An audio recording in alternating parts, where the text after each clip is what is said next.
Assalamualaikum warahmatullahi wabarakatuh. Perkenalkan, nama saya Karisya Azra Prawinda, NIM 105, dan kedua teman saya yaitu Anak Agung Ayudea Kristalia Putri, NIM 52, dan Yosefa Febrina, NIM 94.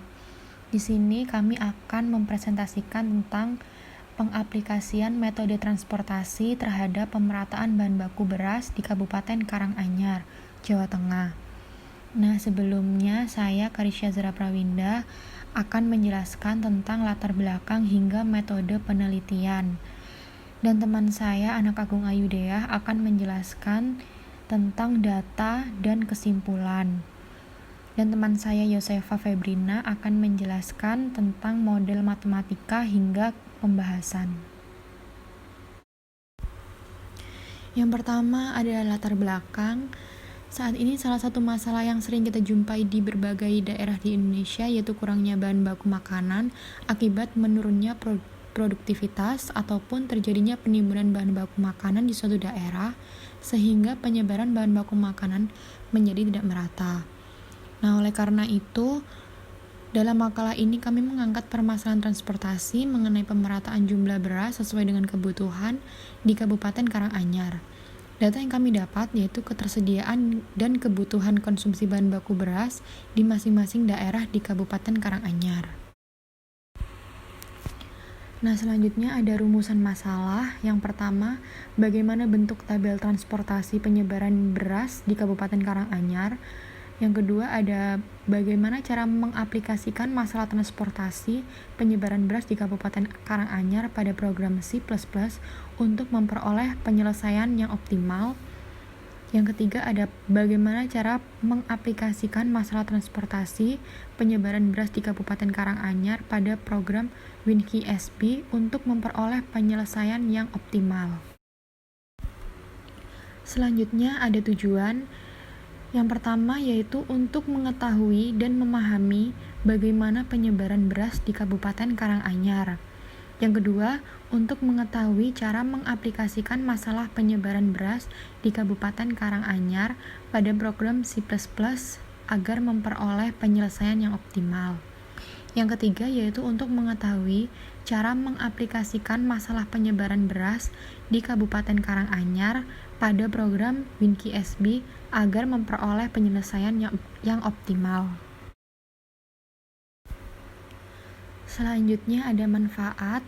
Yang pertama yaitu memudahkan pemecahan permasalahan sehari-hari yang dapat dimodelkan dan diselesaikan menggunakan riset operasi. Yang kedua, dapat menyelesaikan masalah distribusi barang dengan metode transportasi dari tempat yang memiliki atau menghasilkan barang tersebut ke tempat yang membutuhkan dengan kapasitas tertentu dengan biaya distribusi seminimum mungkin. Yang ketiga yaitu dapat mengaplikasikan permasalahan menggunakan metode transportasi pada program C++. Kemudian ada metode penelitian. Penelitian ini dilakukan melalui pengolahan data dari suatu jurnal di internet serta menggunakan literatur buku. Langkah-langkah yang dilakukan adalah menentukan topik metode riset operasi yang akan dibahas, lalu mencari data-data permasalahan berdasarkan topik metode yang ingin dibahas, lalu mengidentifikasi permasalahan tersebut, merumuskan permasalahannya dan tujuannya, lalu melakukan pengolahan data dan menarik kesimpulan dari hasil pengolahan data tersebut. Kemudian di sini adalah data yang kami telah peroleh. Kita menggunakan 12 kecamatan dalam masalah transportasi ini. Di kolom pertama terdapat nama kecamatan. Di kolom kedua terdapat ketersediaan beras setiap kecamatan dalam ton per tahun. Di kolom ketiga ada kebutuhan konsumsi beras dalam ton per tahun.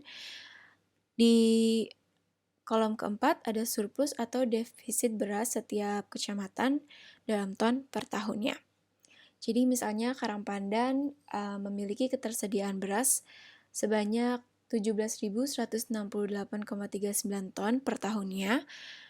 Kebutuhan konsumsi beras di Kecamatan Karangpandan adalah 4.428,67 ton per tahunnya.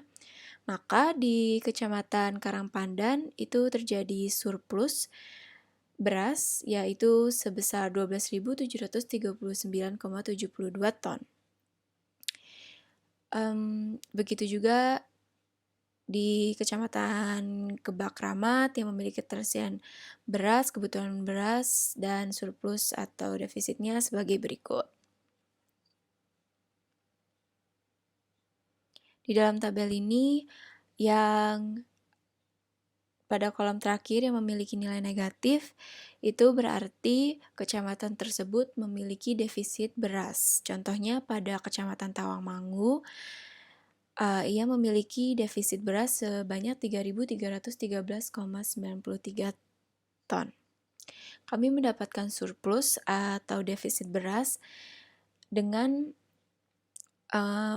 mencari selisih antara ketersediaan beras dan kebutuhan konsumsi beras dalam ton per tahunnya di setiap kecamatan. Kemudian di sini dengan menggunakan data pada slide sebelumnya, kita bisa ambil kecamatan yang memiliki surplus beras sebagai sumber. Tadi di sini ada 9 kecamatan yang memiliki surplus beras, maka ada 9 sumber. Kemudian kita bisa mengambil kecamatan yang memiliki defisit beras sebagai tujuan. Kita memiliki 3 kecamatan yang memiliki defisit beras, maka ada 3 tujuan. Kemudian di slide ini juga ada pendefinisian variabel. Jadi contohnya adalah Karangpandan ke Tawangmangu, simbolnya X11, Karangpandan ke Ngaroyoso, simbol X12, dan seterusnya. Kemudian di sini kita juga mendapatkan data biaya transportasi atau ongkos kirim. Kita mendapatkan ini dari layanan GoBox di aplikasi Gojek. Biaya transportasi ini kita tulis untuk 1 ton beras.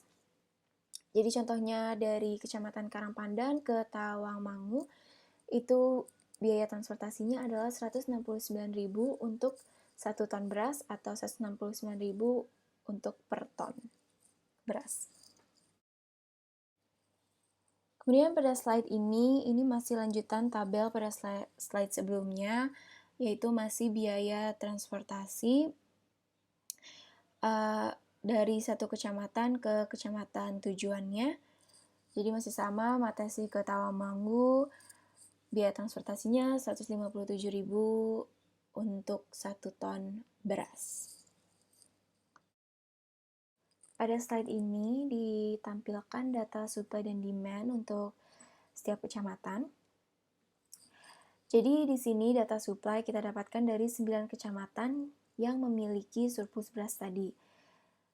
Namun kita hanya mengambil 10% dari total surplus beras pada setiap kecamatan karena setiap kecamatan hanya bisa menyebarkan atau menjual sebanyak 10% surplus berasnya karena ada beberapa alasan. Kemudian ada data demand di sini dari 3 kecamatan yang memiliki defisit beras. Jadi demand ini adalah jumlah defisit beras di setiap kecamatan. Jadi di Tawangmangu contohnya memiliki defisit beras sebesar 3.313,93 ton, maka demand-nya sebesar itu juga. Dan begitu juga di Kecamatan Ngargoyoso dan Kolomadu. Selanjutnya model matematika. Fungsi tujuannya yaitu meminimumkan Z sama dengan 169.000 X11, di mana 169.000 merupakan ongkos kirim dari source 1 ke destination 1. Dan X11 itu merupakan jumlah ton beras yang dikirim dari source 1 ke destination 1. Ditambah 128.000 X12, ditambah 297.000 X13, ditambah 291.000 X21, ditambah 258.000 X22, ditambah 199.000 X23, ditambah 220.000 X31, ditambah 257.000 X32, ditambah 353.000 X33, ditambah 223.000 X41, ditambah 255.000 X 42, ditambah 309.000 X 43, ditambah 157.000 X 51, ditambah 170.000 X 52, ditambah 290.000 X 53, ditambah 245.000 X 61, ditambah 227.000 X 62, ditambah 214.000 X 63, ditambah 237.000 X 71, ditambah 198.000 X 72, ditambah 250.000 X 73, ditambah 217.000 X 81, ditambah 144.000 X 82, ditambah 312.000 X 83, ditambah 205.000 X 91, ditambah 229.000 X 92, ditambah 380.000 X 93. Selanjutnya, tabel transportasinya dimasukkan ongkos kirim dari sumber kecamatan ke tujuannya, dimasukkan satu-satu dalam satuan ribu. Dimasukkan juga supply dari masing-masing kecamatan dan demand-nya. Dimasukkan ongkos kirimnya dari Karangpandan ke Tawangmangu 169.000, dari Karangpandan ke Ngargoyo 128.000, dan seterusnya. Selanjutnya, proses input data di program WinKSB. Kita masukkan semua data dari tabel transportasi sebelumnya ke program WinKSB-nya.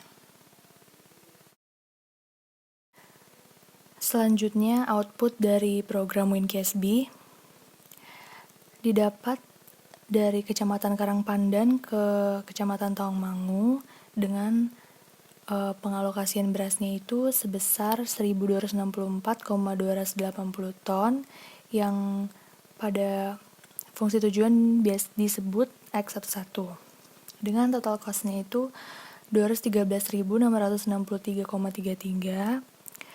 Karena tadi dalam satuan ribu, oleh karena itu menjadi 213.663.000 sekian. Yang kedua ada dari Kecamatan Karangpandan ke Kecamatan Ngargoyoso dengan pengalokasian berasnya sebesar 7,24 ton dengan total cost-nya 926.072. Yang ketiga Karangpandan ke Kolomadu dengan pengalokasian berasnya 2,45 ton dengan total cost-nya itu 727.000, sekian. Dan seterusnya didapat dari sumber satu ke tujuan selanjutnya. Setelah itu didapatkan total biaya minimumnya yaitu sebesar 1.695.714.000,25. Selanjutnya pembahasan dari hasil output program C++ maupun WinKSB didapat biaya transportasi minimumnya sebesar 1.695.714.000,25 rupiah dengan pengalokasian berasnya itu dari Karangpandan ke Tawangmangu sebanyak 1.264,280 ton, dari Karangpandan ke Ngargoyoso sebanyak 7,24 ton, dari Karangpandan ke Kolomadu sebanyak 2,45 ton, dari Kebakramat ke Kolomadu sebanyak 1.526,92 ton, dari Jatipuro ke Tawangmangu sebanyak 739,17 ton, dari Jumapolo ke Kolomadu sebanyak 641,88 ton. Setelah itu dari Matesi ke Tawangmangu sebanyak 733,33 ton, dari Tasikmadu ke Kolomadu sebanyak 717,37 ton, dari Mojogedang ke Kolomadu sebanyak 908,69 ton, dari Kerjo ke Kolomadu sebanyak 645,65 ton, dari Jatiyoso ke Tawangmangu sebanyak 577,15 ton beras. Selanjutnya adalah kesimpulan. Dari pembahasan di atas, dapat kita simpulkan bahwa terdapat 3 kecamatan yang memiliki defisit beras, yaitu Kecamatan Kolomadu, Kecamatan Tawamangu, dan Kecamatan Ngargoyoso. Juga terdapat beberapa kecamatan yang memiliki ketersediaan beras yang berlebih atau surplus beras. Oleh karena itu, mereka akan mengirimkan beras untuk ketiga kecamatan yang mengalami defisit beras.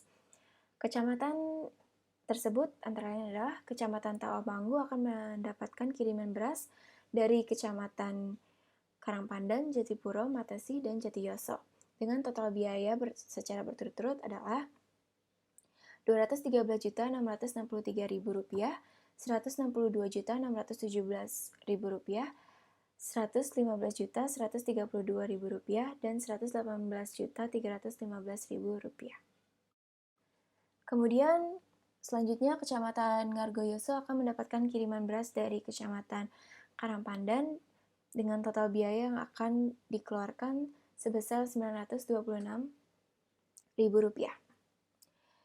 Dan yang terakhir, Kecamatan Kolomadu akan mendapatkan kiriman beras dari Kecamatan Karangpandan, Kebak Ramat, Jumapolo, Tasikmadu, Mojogedang, dan Kerjo dengan total biaya berturut-turut sebesar Rp727.000, Rp303.857.000, Rp198.340.000, Rp153.517.000, Rp227.172.000,